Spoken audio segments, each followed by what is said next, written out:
Hari Om. Good evening. A very warm welcome to all of you.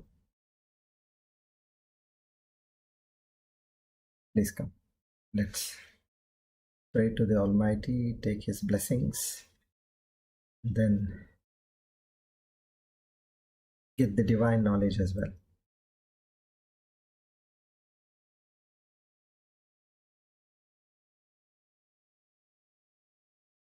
Om.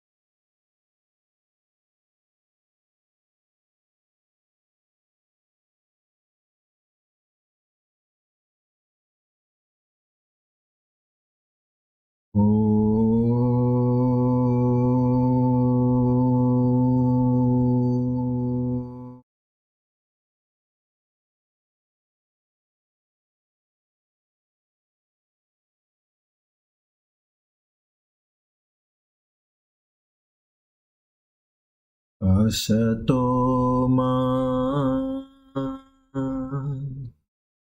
sadgamaya tamaso ma jyotirgamaya mrityorma amrutam gamaya sahanavavatu sahano bhunaktu sahavijyankaravavahai tejasvina vadhitamastu ma vidvishavahai.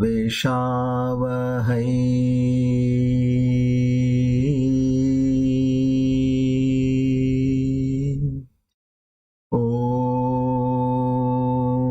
Shanti Shanti Shanti.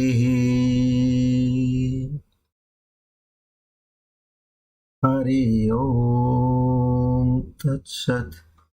Shri Chinmaya Sadgurave Namaha.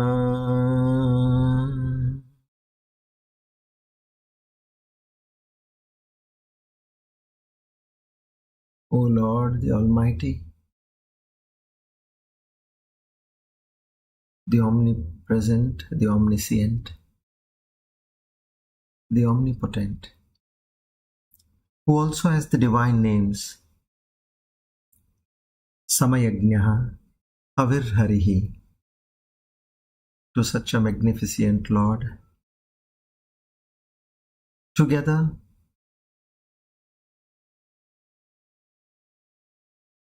with devotion, faith, complete surrender, we offer our humble salutations. Sastanga pranams to seek your grace, mercy, your love, your blessings, your compassion, your forgiveness, your strength. O Lord, bless us with the divine qualities in a greater proportion. Shraddha, Bhakti, Gnana, Vairagya, Prapatti, Mumukshutva. Only and only to understand thy true self, to know thy true nature, to have the first-hand experience in our own hearts a living experience in this life alone. We beseech in you that at the end of our life, we reach thy holy abode. Om Sat. Today, by the grace of the Almighty and the blessings of the Guru Parampara, we are on our Divine Discourse number 346 on the 19th of August 2023. Shobhanakrit Nama Samvatsara Dakshinayana Varsharuto Nija Shravana Masa Shukla Paksha Tritiya Uttara Falguni Nakshatra Siddhi Yoge Taitula Karane. On this auspicious day of the first Shravana Shanivara, that is Saturday, and during the auspicious time of the evening, we all take a firm pledge that, O Lord, I know you are the doer. Naham karta, hari preranaya, hari priti. I am nothing but a puppet in your hands. You are the puppeteer who is creating every situation, every incident, every occasion, every circumstance in my life. I firmly believe your moves. I wholeheartedly accept your situations with complete surrender and with the bhav that whatever comes to me is nothing but a prasad. With the prasada buddhi, I move on with my constant faith and devotion unto you. I only beg and pray that please don't allow my devotion and faith to shatter. Give me more and more strength to welcome every aspect in my life with a smile and watch the game. Give me that power to become a spectator, a drashta. Give me the strength to understand that this jiva is not me. I am that super consciousness. We offer our humble salutations to the Guru Parampara once again. Om Tat Sat.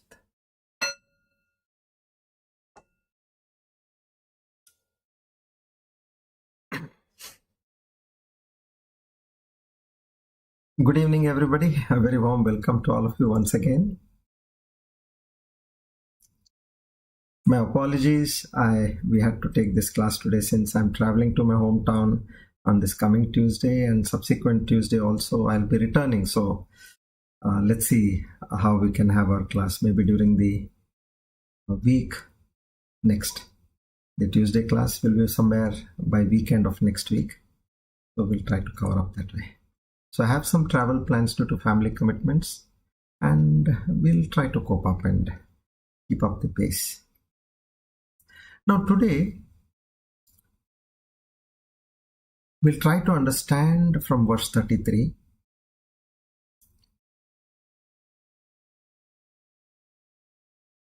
Hopefully, my intention is if I could complete the chapter today, that is verse 42, but I would definitely not rush through. The reason is now the Lord is concluding. He's talking of oneness of the Jiva and the Paramatma. I want you all to properly understand. Once you get that knowledge, then what happens? You can stay with that knowledge. Again and again repeat to yourself. Form the neural pathways in your brain, and that becomes your new understanding of life. You are then and there liberated. The moment your neural pathway is developed, you are liberated. Till the time it develops, your effort is needed to rewire your brain. So for that, you need to get the proper understanding. That's all.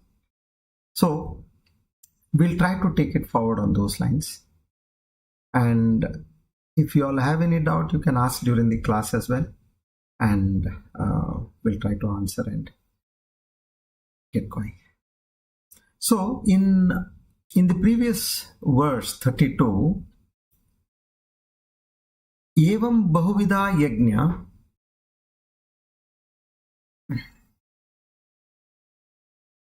vitata brahmano mukhe karmajan vidhi sarvan tan sarvan evam gnatva vimokshase.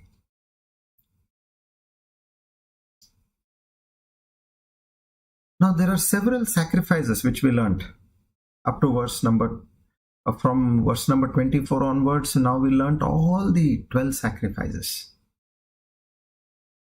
And know that they're all born of action. Every sacrifice is nothing but an action. And knowing that these actions are not done by me. This is very important. These actions are done by the Creator Himself. I was not born with a choice. And I don't know when I was born. And I don't know when I'm going to die. Meaning, yes, of course, our parents told us that you were born in so and so time and things like that. But is it to your knowledge when you were born? If you ask that question to yourself, no. Somewhere when you grew up a bit and you had some understanding of what is date, what is time, what is place, then you got some reckoning that, oh, have you seen how you were born? Do you experience that, yes, while I was born, all this happened to me? No. So, the entire gambit of the involuntary functions which are happening in our body, 95% of them are not under our control. We'll learn more about this in the next chapter. So that 5% is that which we think we are taking a call and we are doing everything. So the Lord openly says, okay, even if you think you're doing everything, whatever, I am breathing, I am eating, I am walking, I am sleeping, I am bathing, I am giving, I am taking. If you feel that you are doing, do it as an yajna, knowing the spirit behind the action. And this is enough for you to get liberated. This is what Bahuvida Yajna, various kinds of sacrifices. So understand from the Vedas that the Lord is saying, you walk, you talk, you sleep, you eat, do whatever it is, but understand the essence behind it, the energy, the frequency, and the strength behind it. The moment you understand that and you live with that, then you are liberated. These are not my actions. I am actionless and detached. I'm just an observer. You will be freed from worldly bondage as a result of this. He calls it as a full enlightenment. And that is the very purport of He giving this knowledge. Okay, now we move forward in body. Now he talks about, see, you did all these rituals. All this action are nothing but rituals. He says, the knowledge is greater than rituals. Meaning, while you're doing action, have that knowledge behind it. And to explain that, he takes us to the next shloka. He says, Shreyan dravyamayat yajnat Gnana yajna parantapa sarvam karma akhilam partha gnane parisamapyate. He finally says, O Partha, knowledge is considered as a sacrifice which is greater than all other sacrifices where materials are required. So all actions in their totality, he says, they eventually culminate only and only in the knowledge. How do I understand this? I'll tell you a story, and that will give you a proper understanding. Before that, I'll give a metaphor. Now say you have bad health. One after the other, something or the other is going wrong. You fall sick, and then the doctor says it's viral, it's in the air, and then you say I'm under the weather, and you get all right. Then you have a severe backache. Then by the time that is over, you again get a tummy ache, and then a shoulder ache. Now you say something is wrong. I have never been sick on these lines all my life. And then somebody comes to you and he says, no, you should do a yagya. Some havan you do, say Dhanvantri Homa, Dhanvantri yagya, you do that, and that's a ritual, sacrifice. And you will be all right.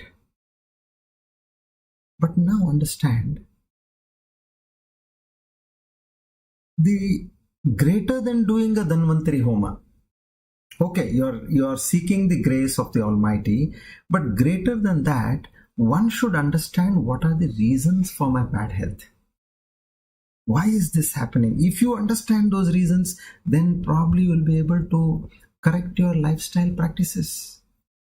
Yes, I have not been eating at the appropriate time. I have not been sleeping well. I have not been doing any exercise to keep my body healthy. So naturally things will go wrong if I don't do all this. So in this context, now we'll take another story and understand how this knowledge is more important than just doing a sacrifice, a home havan, something like that. So in a village, there were two friends. One was Raja and the other one was known as Kavi. Now Raja was devoted to performing elaborate fire sacrifices. And he was pretty well enough in life, so he had decent resources to gather the finest of the material for the sacrifice and offerings. But whereas Kavi, his friend, was on the other hand a scholar who spent most of his time studying sacred texts and gaining spiritual wisdom. It so happened that in the village one day that the village was facing a severe drought that was almost threatening their crops and livelihood. So what the mukhias of the village did was, they said, let's go to this Mr. Raja and ask him to perform a havan to please the rain god Indra, so that at least our crop will be saved. So they go to Raja and they plead with him, please do something for us. Okay, Raja agreed, and immediately he began making preparations for that grand event of a havan favoring Lord Indra. And he invested a lot of time and energy in getting all the resources, materials from the forest and wherever, getting the priests. He did all that. Now at the same time, Kavi was observing this, because Kavi and Raja are close friends. He was observing, and he also understood how deeply these farmers are in a state of disaster. So what he did was he decided to offer his insights on this subject. So he shared his understanding of, he called all the villagers and he said, look, there is a cycle in nature. He explained how droughts become a part of a larger ecological pattern. He was trying to tell him, and how it could be mitigated through responsible agricultural practices. So now Kavi's knowledge, when he started telling him, giving them that rotation of crops is important and rain harvesting is important. So all this, when he started talking, so the villagers understood and they started implementing his suggestions also. Now, as the days passed, Raja's sacrifice did take place with great pomp and ceremony. However, despite these elaborate rituals, the villagers didn't see any rain happening. And the villagers' crops continued to wither and finally they were lost completely. Now, witnessing this villagers' plight, now what happens is Kavi goes to Raja and he tells him that, there is a greater way to address this situation. You are financially sound. I have knowledge, but I don't have the resources. So what we'll do is, he says, let's take this knowledge of the interconnectedness of all life and then the need for responsible caretaking of the environment. So we'll go from place to place, we'll organize meetings, and meetings just don't happen that way. You need to have water, you need to have some beverages, and you need to give something to eat and things like that. So he said, come, let's go together and we'll give them this wisdom which is more valuable than the material offerings. The Raja joined Kavi in his efforts to educate the villagers about that sustaining practices. They organized workshops, they were teaching the villagers how to conserve water, enrich the soil, and cultivate crops in harmony with nature. Gradually they saw that the villagers' situation, it improved. And finally, rain blessed their fields. So this way the story of Raja and Kavi, it exemplifies, illustrating that true knowledge and understanding have the power to bring about positive change and transformation. So we should understand here that just doing a havan or going to the temple and offering a puja and saying that, oh, I didn't see any change happening in my life, what is this? I thought that many people told me that if you go and offer prayers or a havan, you do something in this particular temple, things will all get resolved. That is a ritual, but more than that, knowledge is important. How things have gone wrong in my life and how I can correct them. So now this is what Lord Krishna, he says. Now, how do I get such a knowledge? The next verse 34. I feel this is great. I need to get this knowledge now. So now he tells us in the next verse, Tadvidde pranipatena pariprashnena sevaya upadekshanti te gnanam gnaninas tattvadarshinaha. Three things. Pranipatena, prostration. After pranipatena, pariprashnena, inquire.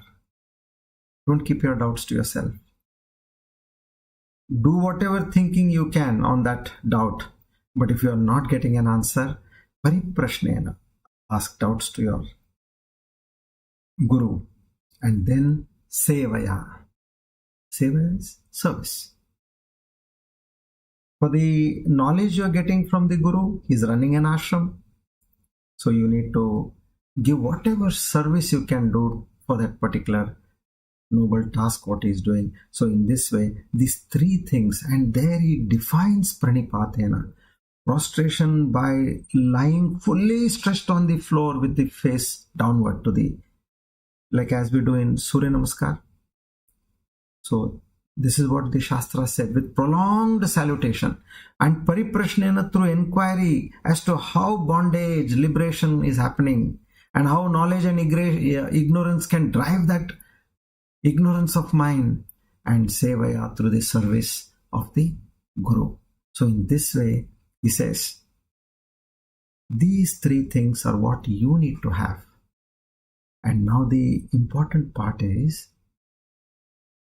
upadekshanti te jnanam jnanina tattvadarshinaha. Here he says, see, just going somewhere and getting this knowledge is not going to work. To whom you are going and at what state that person is, that is extremely important. The ones who have realized this truth, not having a bookish knowledge, ones who have done enough sadhana in their life, they have done all the deeds which need to be done in terms of achieving the highest.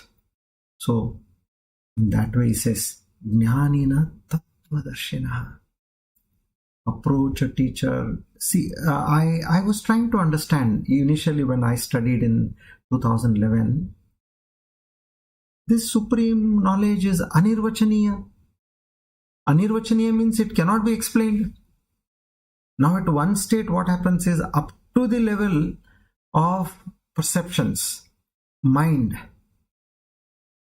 fine, everything can be understood, everything can be explained. But when you cross that state, from the Chetana Shakti, if you want to go to Chaitanya Shakti, now that journey is something which is not explained anywhere. This is a fact. And now who is going to tell this? A person who has realized. You may get some doubts. Is my feeling at this point, the energies, the signals, or the understanding what I am getting? Now I want to move from the state of self-awareness, Chetana Shakti, I want to get into the Chaitanya Shakti. Now, that can you explain to me? That is where it cannot be explained unless and until one has experienced it. In a school, these are all city boys. The school was in a city. All, of course, naturally boys who are brought up in a city and reasonably well-to-do. And amongst those boys, there is one village boy who had come on scholarship to that school. Now the teacher one day, she explained about the cow. Now, what is a cow? Yes, cow is a sacred animal, which is a domestic sacred animal worshipped by householders. And cow eats green grass. Cow gives us milk. All this the teacher had explained. Now one day, there was an inspection by the education department, and the person who came in as an inspector, he was interviewing the students. Now he suddenly asked the students, a white cow gives white milk. And so that means a brown cow gives brown milk. Explain. Every student was looking at each other. Now, because they have never seen a cow, they have never seen, meaning a cow shed, and then where the cows are milked and milk coming from the udder, They only seen cow. They know about cows and they know that we get white milk. Now in that there was one village boy. He stood up and he said, "Sir, whatever be the color of the cow, whether it is brown, it is black, or it is gray, the color of the milk is white in all the cows." Then all the other boys took a sigh of relief because they didn't know. Whatever they had learnt, they had memorized that and they had understood it.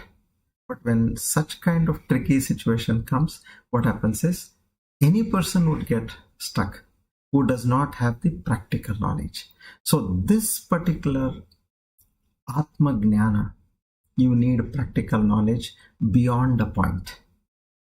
As I told you, we are all fine in terms of understanding the awareness within us. But when it comes to moving out of that awareness and getting into that super conscious state, there practical knowledge is important. So to elaborate on this further,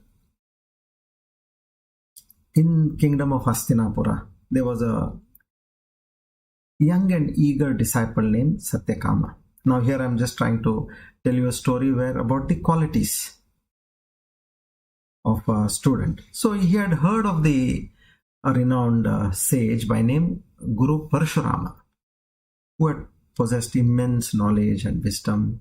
So he determines, let me go to Guru Parshuram, and learn from him directly sitting at his feet. I'll get all the knowledge. So he starts his journey to Guru Parshuram's ashram. After days of travel, finally Satyakama arrives at the ashram, and he was greeted with a serene atmosphere of meditation and learning.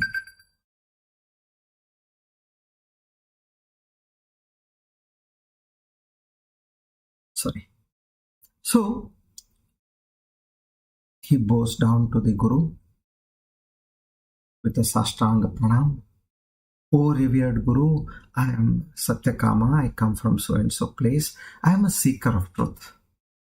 I come before you to seek this knowledge and guidance. Please accept me as your humble student."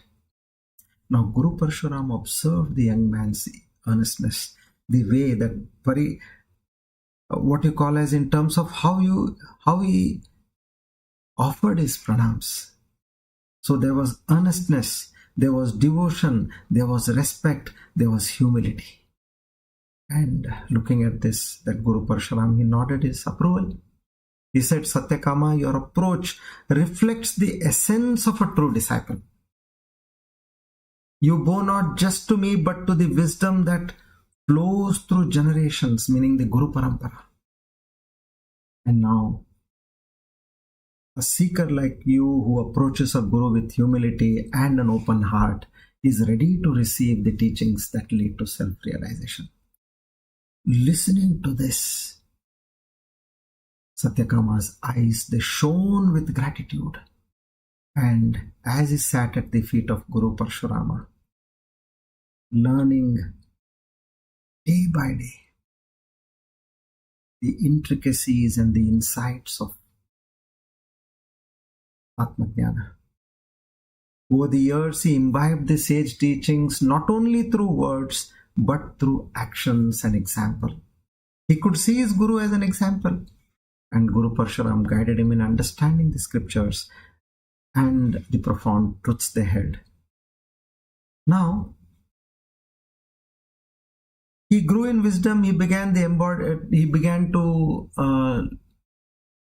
teach the teachings which he had received.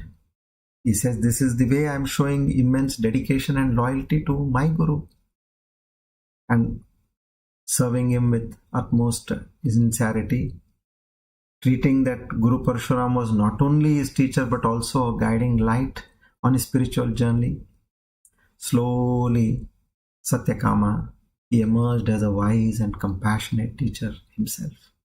He shared his knowledge, his wisdom with others, emphasizing the importance of humility and respect in the path of learning. So, dear students, what we need to understand here is, as seekers, we need to have that open heart, because that only is the gateway of receiving profound wisdom and guidance, and which we can learn and grow by embracing this attitude when we are seeking this knowledge from our gurus.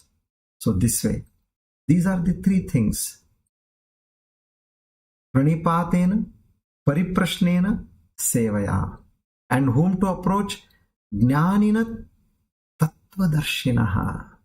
One who has realized the truth, he is the right person to whom we have to approach with these three qualities. Now see the next verse also, it becomes appropriate. Let's understand. 20:35. Yajñātvā na punarmoham yash evam yashyasi pandava yena bhutanyasheshena drakshasyaatmanyato mahi. So he says,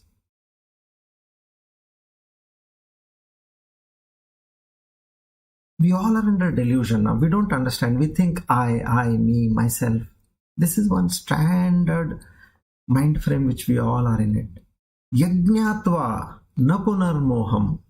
The moment I understand, get this supreme knowledge, na punarmoham means I am no more under delusion.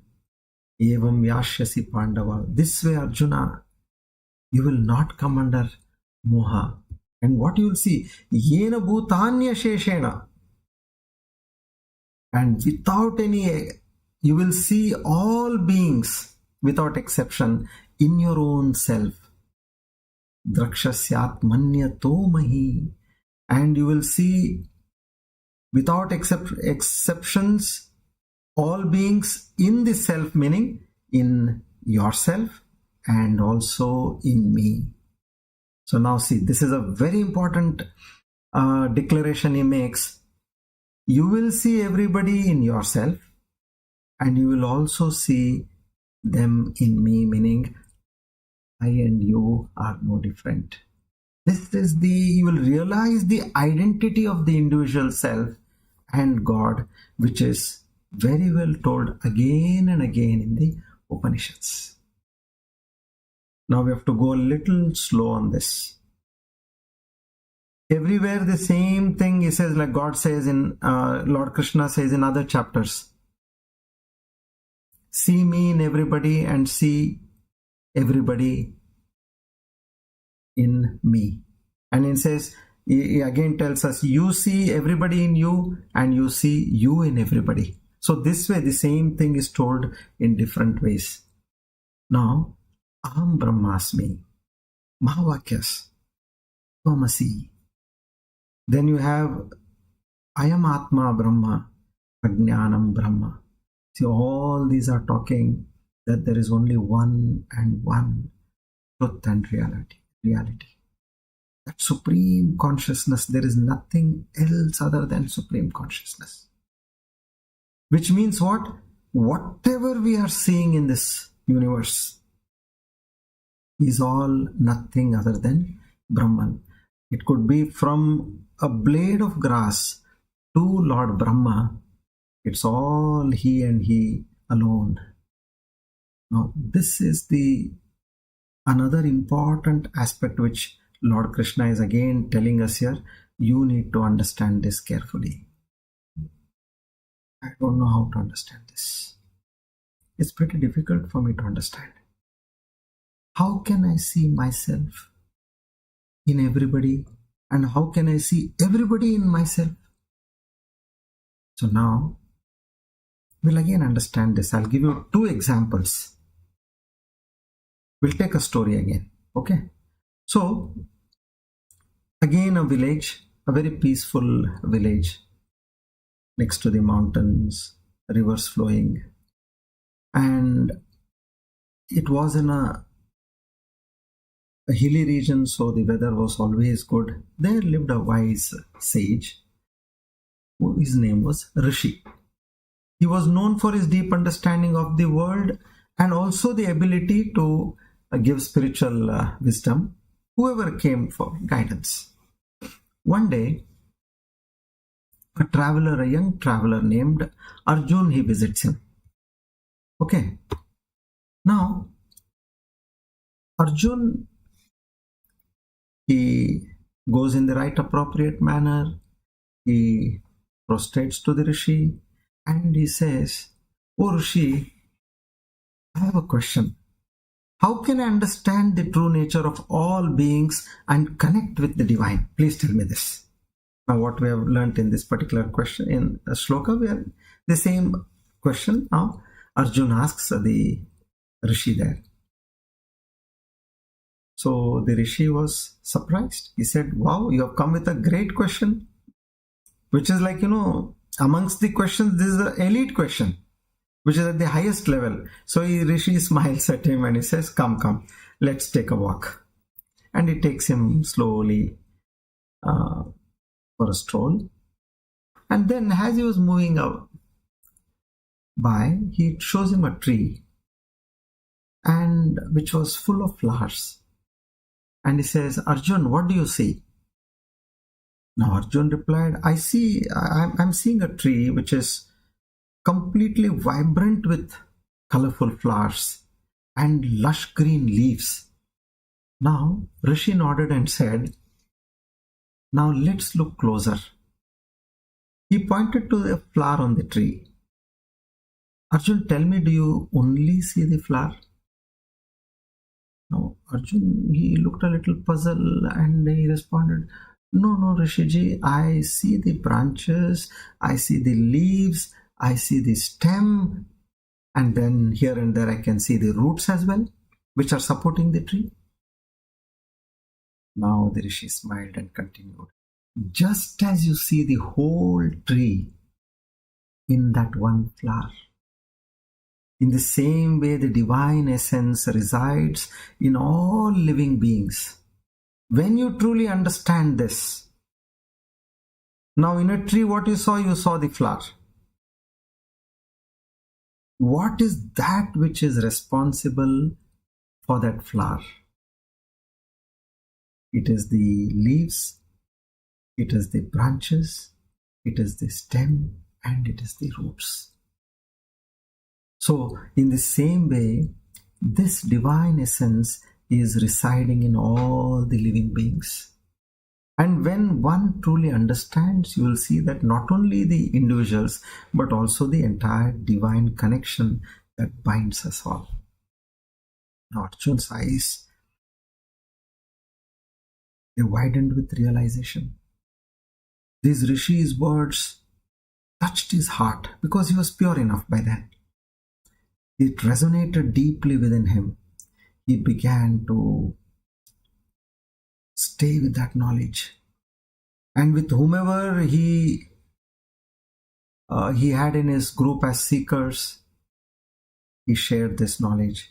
He began to perceive the villagers, the animals, everyone, and even himself as expressions of that divinity.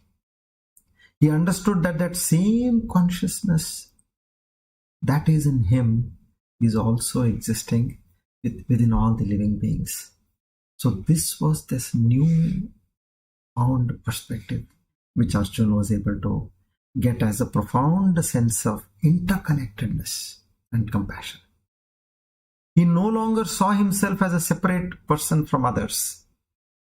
Instead, he was only looking at the divine presence in each and every being. So he also learned to approach every action which is coming is only with the divinity within which is there. Now that is the reason for this selfless action which he is doing. He treated everybody with respect and love. So this way Rishi's teachings had transformed Arjun's understanding of the world and his place within. Okay, now I'll give another example. If I ask you to raise your finger, okay, and then I say shake your finger, okay, this way we shake our finger, and I ask you, tell me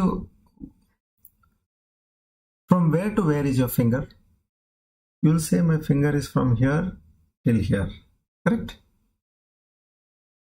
Yeah, naturally, because when you shake, this is the size of the finger. Now if you are saying this is the size of your finger,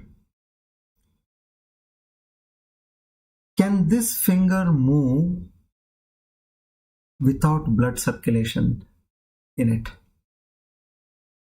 Yeah, correct. It cannot move. It will get frozen otherwise. That means, where is the blood coming from? It is coming from my heart. So the size of the finger now is up to the heart. Because the whole thing becomes, the finger is functioning because of the blood which is pumped from the heart. Okay. How is the heart functioning? The brain is instructing the heart. If the finger had to shake, who is telling the finger to shake? The brain is telling. Who is telling the heart to pump? The brain is coordinating the action of the heart to pump. So which means now the size of my finger is extended not only to my heart but to my brain. Now you ask yourself, for the brain to function, you need oxygen. Where is that oxygen coming from? From my lungs. And now those lungs which are getting this oxygen, where is the oxygen coming from to the lungs? It is coming from the atmosphere. Where is this atmosphere? It is this planet Earth. And what is the connection of this planet Earth? Has it got an independent entity? Is it an independent entity? No. It is in coordination by the law of gravitation forces. It is balanced by the moon and it is rotating around the sun. So which means now the planet Earth is not alone. It is along with the sun. Now where is your finger gone? Up to the sun. So it is not only that one sun and our planet alone, it is that entire solar system which is responsible for the movement of the sun and its planets. And it's not only that the sun is moving on the planets are moving around the sun, but the sun is also moving at a mind-boggling speed of 8 lakh kilometers per hour around the Milky Way. And how much time it is taking? 25 lakh crore years. 25 crore years. This particular sun takes to complete one circle around the Milky Way. Now just understand, nothing is independent in ourselves. So we as a person, we also are not independent. We are interconnected. We are all connected. Just like as all the branches of a tree, they finally connect to the stem. We are that way connected to the larger orb. There are several small branches. And those branches, you have another mid branch, and in that mid branch it goes to a main branch, and then from there the main branch goes to a stem in that way. Now this connection of the earth, the solar system, and then the solar system in the Milky Way. So there is only one strength, Ekam Advitiyam Brahma. That one strength is the cause for this creation. Sustained by that creation, the existence power, and finally dissolved back into creation. That creation is finally back into existence. So this is the power in which the entire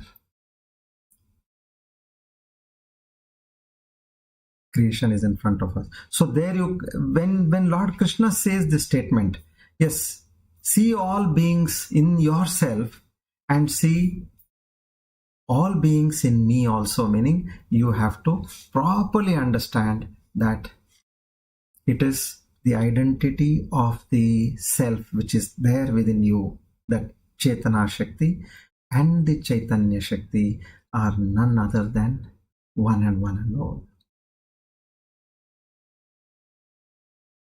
So this way, take an example of anything which is happening. Now, if you are talking, what is happening? If you are listening, what is happening? Go from that part of the body. Everywhere you need the blood supply, everywhere you need the connection with the brain, and for that brain to function you need your lungs and oxygen, and that oxygen comes from the atmosphere, that is planet Earth, and that way you go ahead. So this way, this is a fine understanding method, how we are not one, we are a part of the whole. Understand it that way. And being a part of the whole, what is its situation? You are having the same essence of that whole. Now, as a jiva, first we need to understand this much, that I am that tiny portion of that vast wholeness, Purnamada. I am a tiny. And then you shift from being this tiny, I am not the reflection in this body, I am that which is being reflected. And that can happen only when you start looking of merging your identity with this whole creation. As far as you treat yourself with individuality, with me, mine and I, you will not be able to understand this. Now, Lord Krishna, he further says, this greatness of this knowledge in verse 36. Api chedasi papebhyah sarvebhyah papakrittamaha sarvam gnana plavenaiva vrujinam santarishyasi. He says, Arjuna, what is this? You may be the worst sinner amongst all sinners. You may be the worst. But this knowledge will cross you all the wickedness. Whatever you have, it will cross you. Now, how can I understand this? On one hand, you are saying that you are a worst sinner. And then you say that if that worst sinner gets this knowledge, Lord Krishna is saying that is enough for you to get liberated. I'll give an example. Let's say there is a sinner of the highest order.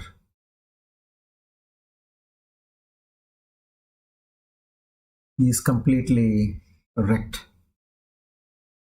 He has got no shelter, he has got no food, no clothing, shivering in cold.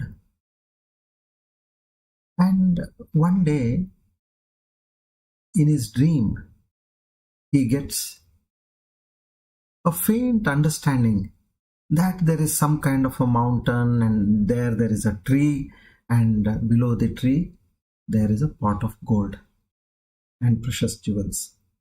He gets a vague idea. Okay. Now what he does is, he gets up in the morning, and with this knowledge, he tries to go to different places because he doesn't know in which direction. He tries to see that kind of a location, and after a lot of searching, finally faintly understands that yes, what I had in my dream is this place. And then he goes closer to the mountain, he searches the kind of a tree he had seen, and eventually is able to get that, spot a tree which was more like what was in a dream, and then he digs around that tree and he gets a pot of gold. Now what is important here? That knowledge. of where that hidden treasure was. And how did he get it? It was a Bhagavad Kripa. It came in a dream. He put in his efforts. Whatever be his sins, by that knowledge of where he got where this treasure was there, he was able to get wealth. So in the same way, only the truly deserving, at some point, the Lord will send you, when his Kripa flows towards you, he will see that you get this knowledge. Don't ever be under the impression that, I did sadhana, I studied, I've done a lot of punya karma in the past and I got it. No, it is Lord and Lord alone who is within you. He is doing the sadhana. He is made way for this knowledge. He himself is listening to this knowledge and he himself gets liberated. That should be our understanding. Nowhere bring I in the picture. It is he and he alone. So just like a sinner, knowing where this wealth could be, and with that knowledge, as he got wealth, in the same way, even as a sadhak, you might at one point of time been a sinner. Fair enough. So this primarily Lord Krishna is trying to say, never get demotivated by the fact that I was a sinner, I did so many wrong things in my life. Am I even eligible to look in this direction? If at all you have that, don't. Since your mind has come towards this, which means now the Lord himself has opened the gates. Forget your past. Come to me with zero guilt and gain this knowledge. This is what exactly we need to understand over here. Don't have an iota of guilt within you. Just accept that Lord has selected me and Lord as is now moving forward. It's me is not there anymore. The Lord in me, in this body and mind rather. So far it was me, now I understand it is Lord and Lord alone. Now he is made the way and he is listening to this and he is understanding this. He is doing sadhana and he is getting liberated. This way. Zero guilt. That is what he tries to say. This is the importance of this knowledge. Now, how can this knowledge destroy such a sin? Now, this is explained in the next verse number 37. Yataidhamsi samidogni bhasmasat kuruterjuna gnanagni sarvakarmani bhasmasat kurute tatha. So just like you see, when there is a blazing fire, you have a piece of wood, a hard, heavy piece of wood, you throw it into that fire. In a few minutes, you will see it is turned to ashes. That heavy log of fire which you had in your hand, which the moment it falls into this blazing fire, it reduced to ashes. So in the same way, the fire of knowledge reduces all our past karma.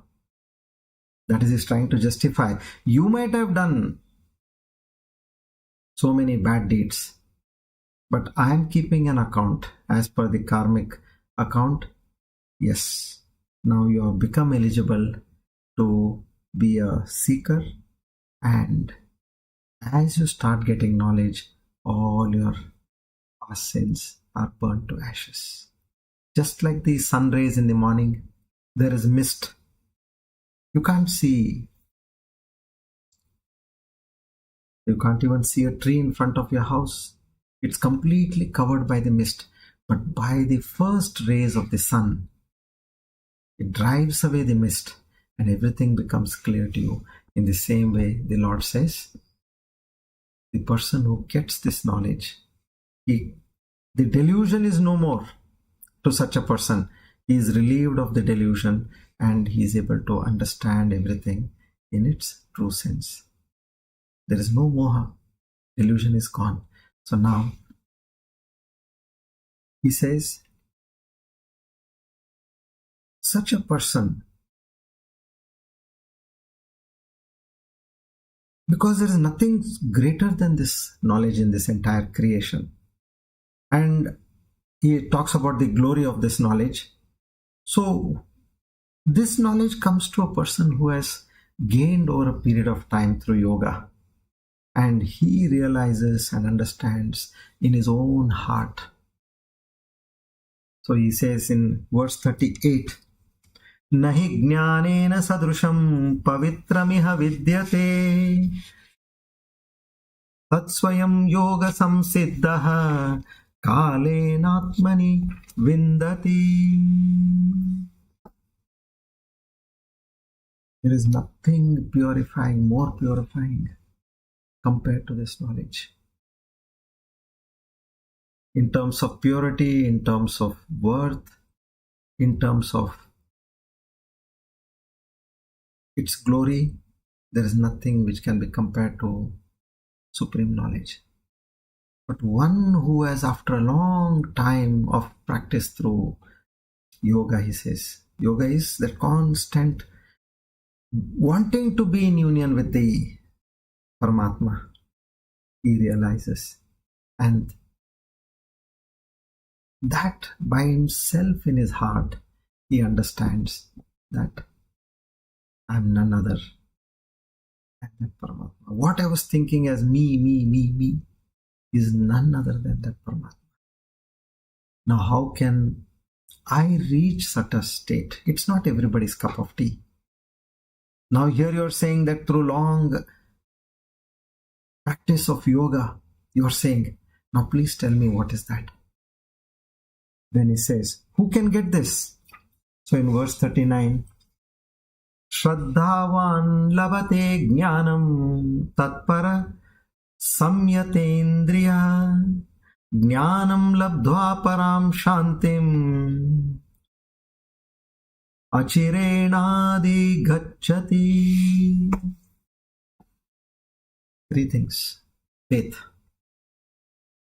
and steadfastness, diligence. Tatparaha. ठीक है, let me see when I finish all these jobs on hand, then I will try to pursue.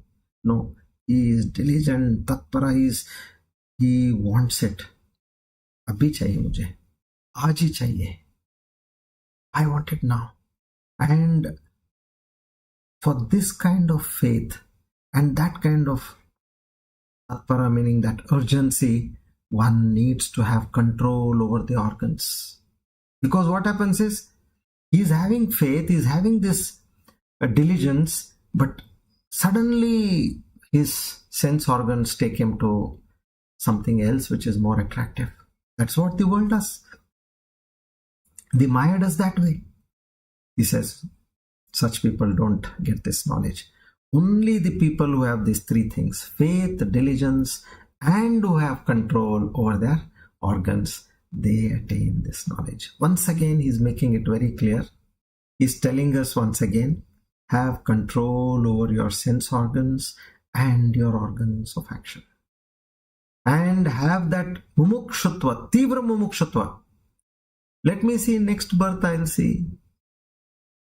Or let me see, older age, as I get a little old, then my responsibilities will be over, and at that time I'll try to seek this knowledge. No. Don't ever see a reduced faith in you. Don't ever see a reduced interest in you to acquire this. And don't ever let your organs of action and sense organs, they take control over you. Keep everything under your control and attain this knowledge. This is what he finally tells us. Now, one should not have any doubt in this matter. In this matter means in the periphery of learning this whole Atma Gnana, he says Doubt is something which you should not have an iota of doubt. Clarify all your doubts. Because doubt is the most vicious thing.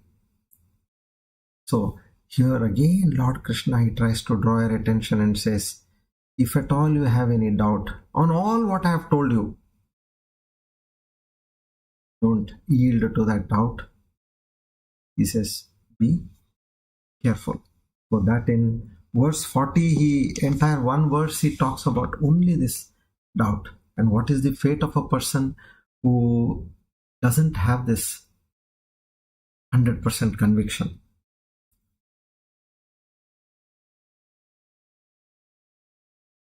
Verse number 40. Agnaya shraddhadanascha samshayatma vinashyati nayam lokosti na paraha na sukham samshayatmanaha. He clearly says, if you are ignorant. We all are born by default ignorant. Being ignorant and no faith, and if you have a doubting mind, you will say, perish. To what extent?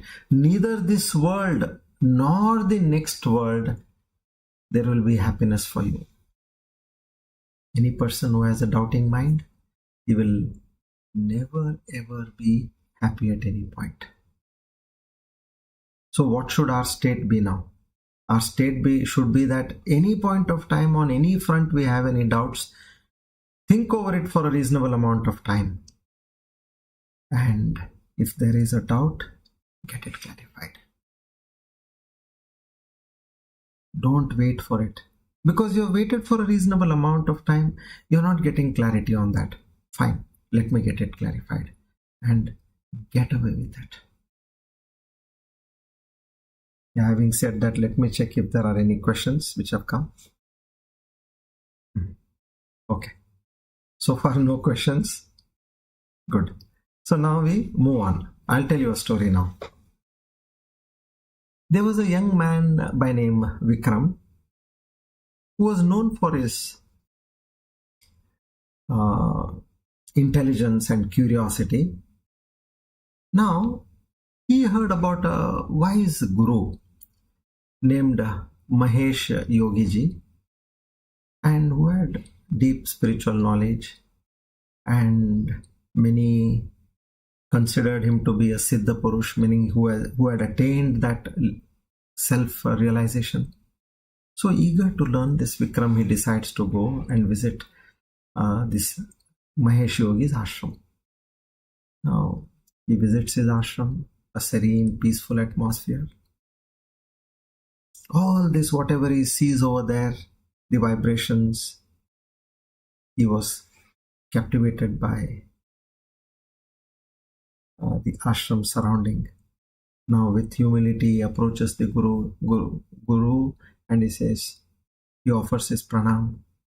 He said, while you were teaching others, I was listening to your words. They resonate deeply within me, but I find myself struggling with doubt.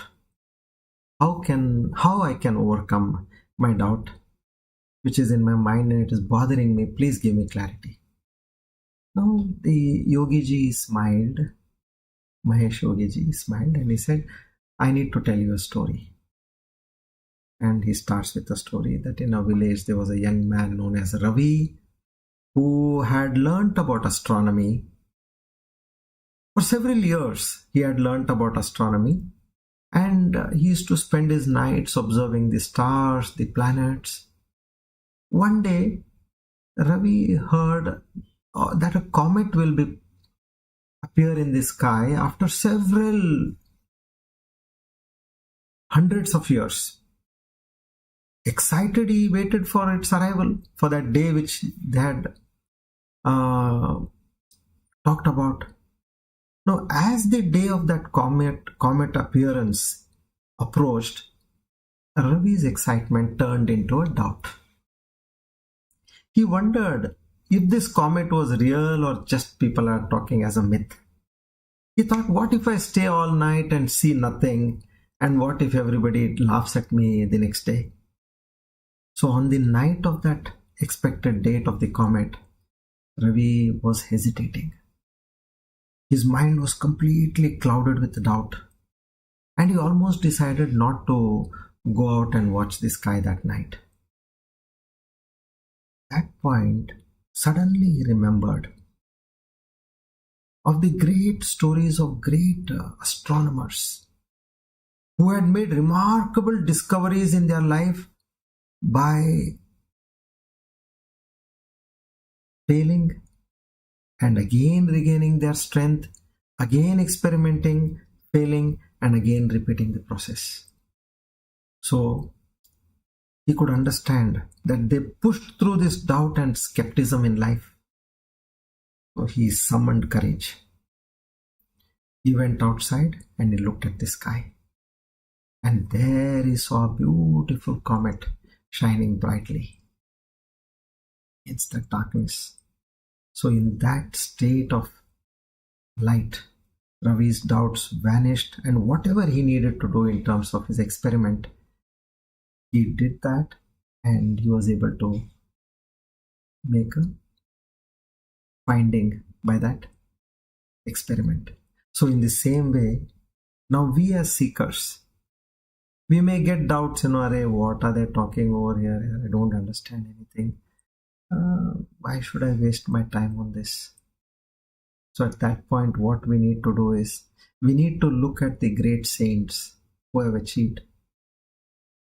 They also at one point of time are seekers like us. They continued their journey. Despite so many days of ununderstanding and the exuberance of doubt on them, but they still took it cool and they did their sadhana, they did their chanting, they approached the Guru, whatever they could understand, they tried their best. So doubt is a natural part of seeking knowledge. But remember that doubts can be dispelled through direct experience and a willingness to explore. We need to know that if my Guru has achieved, why can't I achieve? That is the strength which drives me. I've seen my Guru, I've seen my Guru's Guru, I've seen my Guru's Guru's Guru, who have all achieved. And what made them achieve? They never had doubt. They had that self-confidence. If not today, tomorrow I'm going to achieve. So moving with that same steadfastness, and look back to the previous shlokas, there should be no reduction in faith. There should be no reduction in your diligence. And you should move forward in that same pace. Then what happens is, one day we will also seek the truth. So with that renewed determination, Vikram continued his studies under the Yogiji, and finally, overcoming doubt, he could find all answers to the questions which he had in his mind. So what we learn here is, our diligence is important, our faith is important, and don't bring in doubt at any point. Ask, clarify, and move forward. Why do we need to do this? Now that, again, Lord Krishna in the next verse, he says, verse number 41. Yoga sanyasta karmanam Gnana sanchinna samshayam Atmavantam na karmani Nibadnanti dhananjaya. O Arjuna, as you keep doing on these lines, none of your actions which you have renounced already, you know that you are not the doer, you have assumed yourself, I am a puppet and the Lord is the puppeteer. It is He who is playing through this body and mind. And if at all I have to know myself, I have to know that I am none other than that supreme power. Kill your ego, kill your identity, completely destroy your jiva bhava and see Lord and Lord alone. In fact, if you see in other religions also, we all know Aham Brahmasmi, Tattvamasi and all that. What do other religions talk? One of the very old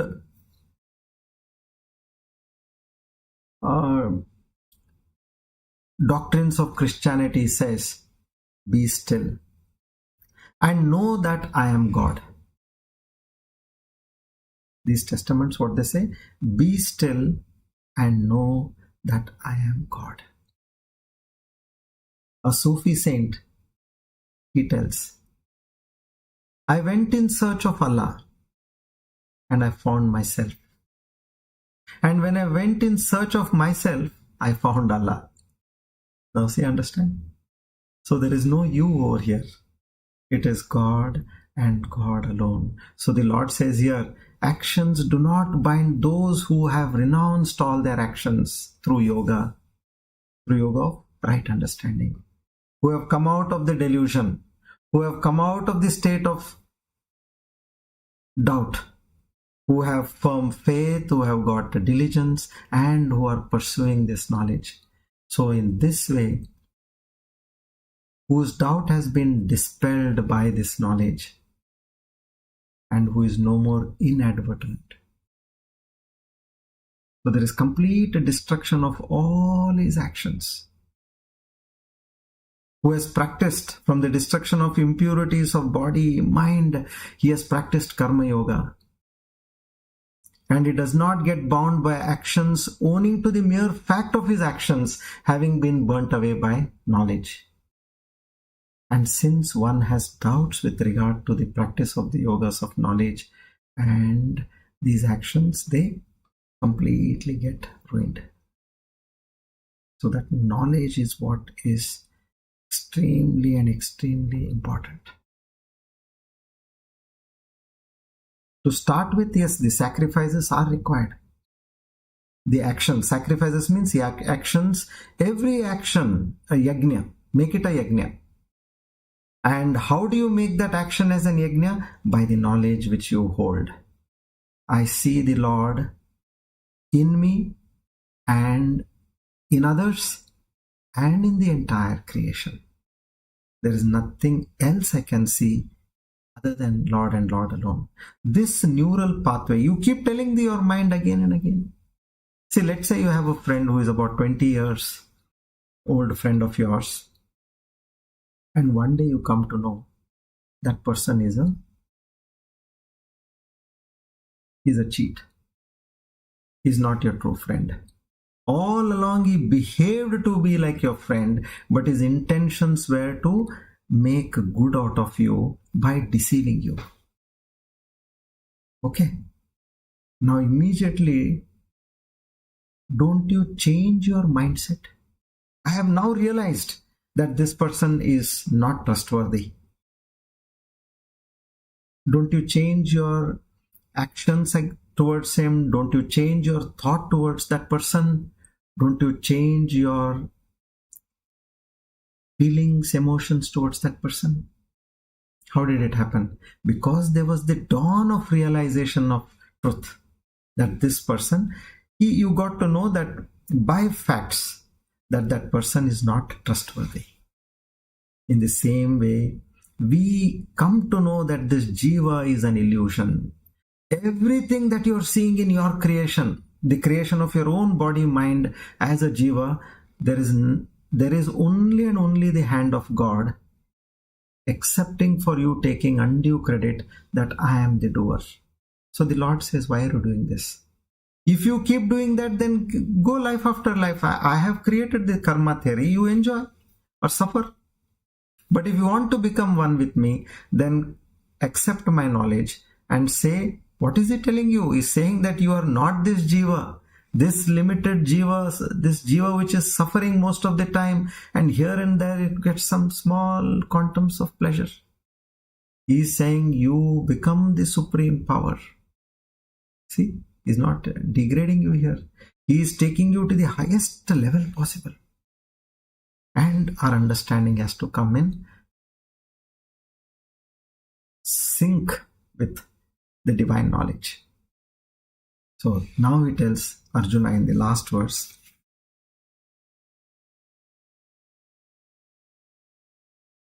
Tasmad Tasmadajnanasambhutam Hrutsnam Gnanasinatmanah Chitvainam Samshayam Yogam Atishta Uttishta Bharata.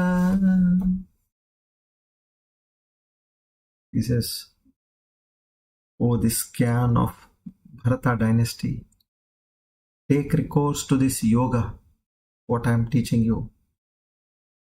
Know that there is no Pitamaha here, no Dronacharya, your guru here, no cousins, no friends, no relatives. It's all that one and one superpower.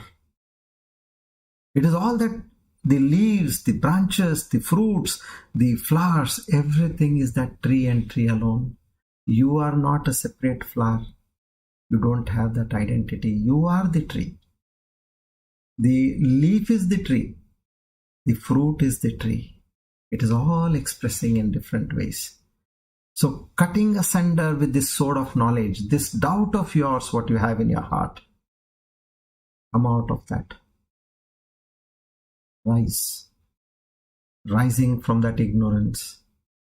He says, fight. That is your dharma. You can't run away from that. You are a king to protect the innocent, to protect the dharma. You have to rise and fight. So in this way, Lord Krishna gives him this knowledge. Gnana karma sanyasa yoga. Now in the next chapter, which we'll take in the next class, chapter 5, he further elaborates on this. He gives us much more ideas of how one can stay established in this knowledge. And he drives us into greater depths. How one can be established in this knowledge. And the ultimate goal is we need to rewire our brain. The faster we can do it, the faster we'll attain self-realization. So we'll conclude this shloka now.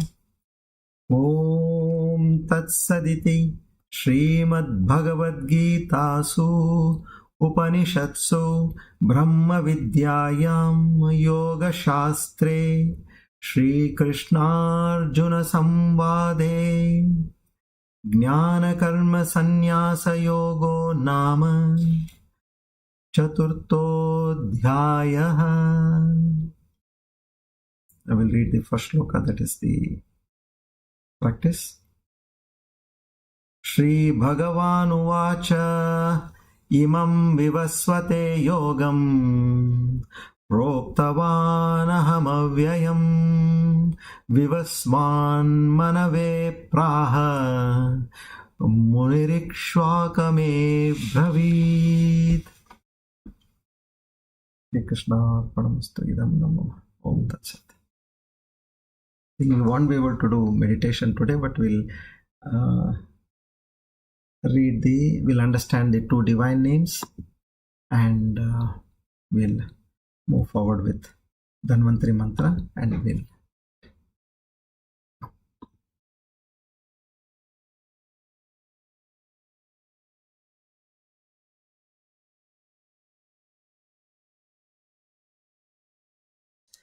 this is verse number 39.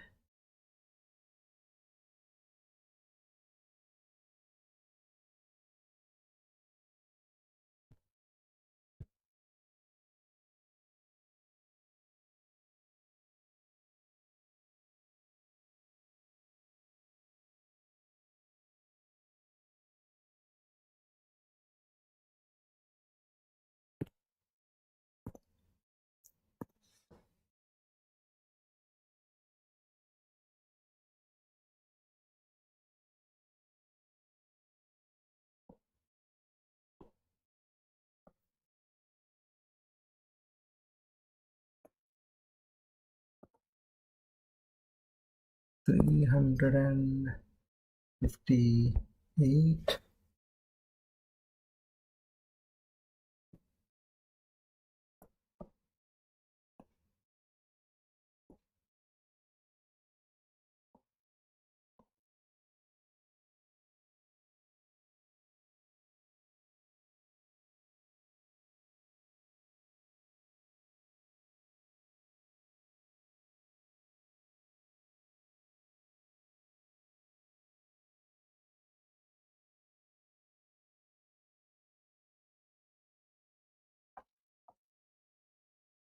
Sorry.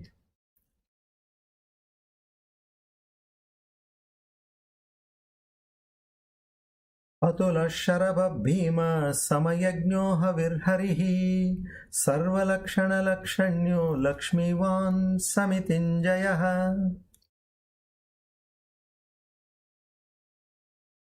358. Samayajñah, knower of all 6 systems of philosophy, or it can mean one who knows the exact time, samaya, for creation, preservation, and destruction. Or it can also mean one whose worship, that is yajna, is nothing more than keeping an equal vision of the mind by the devotee. The great devotee Prahlada says, to be equal in all conditions is the worship of Achyuta. In other words, he is talking of the Samatva Bhava. So in Vishnu Purana 1-17-90, Samattvamaradhanam Achyutasya. This is what is told by Prahlada. Now 359, Havir Harihi, the receiver of all oblation. He is the Lord of all yajnas, and as such he is the one to whom the devotee offers his oblations, and he is the one who receives them in all dedicated activities. Bhagavad Gita says, I am indeed the enjoyer and also the Lord of all sacrifices. The Lord is called Haviz, as he is worshipped through oblation. Some commentators recognize in this term 2 different names of the Lord, Havihi and Harihi. In this case, the former term Havihi means he who is invoked by everyone who performs the yajnas, and the term Harihi means one who loots away all vasanas, that is papa, and consequently one who wipes away all expressions of vasanas. That is what we want. All our bad vasanas are that which are drawing us to more and more towards the world. So here the Lord, Harihi, he completely makes us vasana free. To such a divine Lord, we offer our humble salutation and seek his grace, mercy, blessings. Now let's chant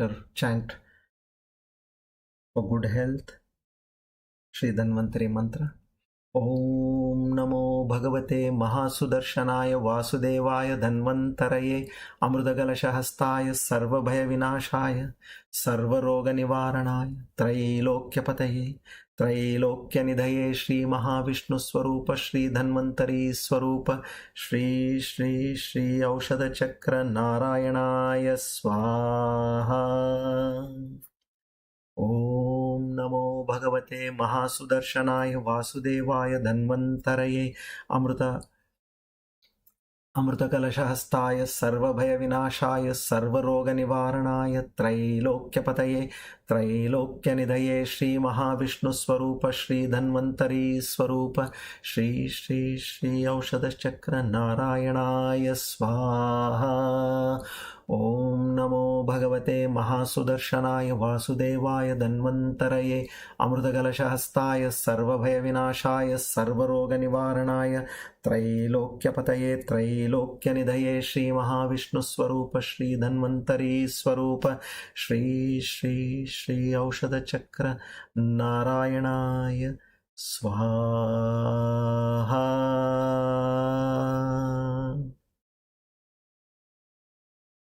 We offer our humble salutations to Lord Dhanvantari to give us the requisite amount of health till we attain this self-realization.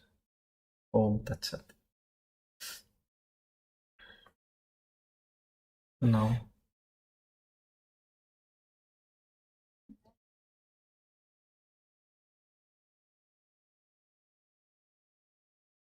Om Purnamada Purnamidam Purnat Purnamudachyate Purnasya Purnamadaya Purnamevavashishyate. Om Shanti Shanti Shanti. Hari Om Tat Sat. Shri Chinmaya Sadgurave Namaha. Together we offer our humble salutations to the Almighty. We offer today's Gita Gnana Yajna at His lotus feet to seek His grace, mercy and blessings.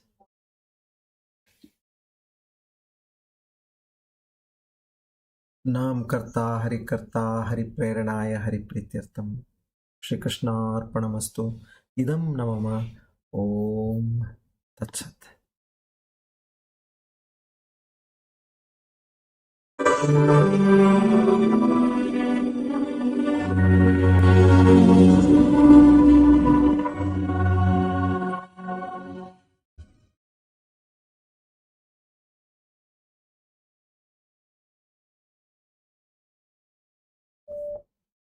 The device not found.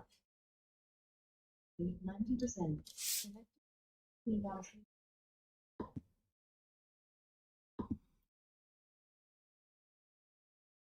So we meet next week, somewhere at the end of next week. We'll let you know. So obviously next Tuesday we will not have our class. So till then, please do our revision, understand. Maybe if you listen to these 5 sessions of the revision section, you'll be able to get a grasp of this entire chapter. Everything has to be again and again understood for your deep realization. So like as you see a movie, you see for the first time, and by chance you go for the second time, you will understand it better. So using the same concept and logic, you can, unless and until you listen to a couple of times, you will not get the in-depth grasp of this knowledge. So thank you everybody for being a part of this wonderful journey. Chapter 5 is also extremely interesting. So Lord Krishna is giving us the privilege, the honor, and the, I can say the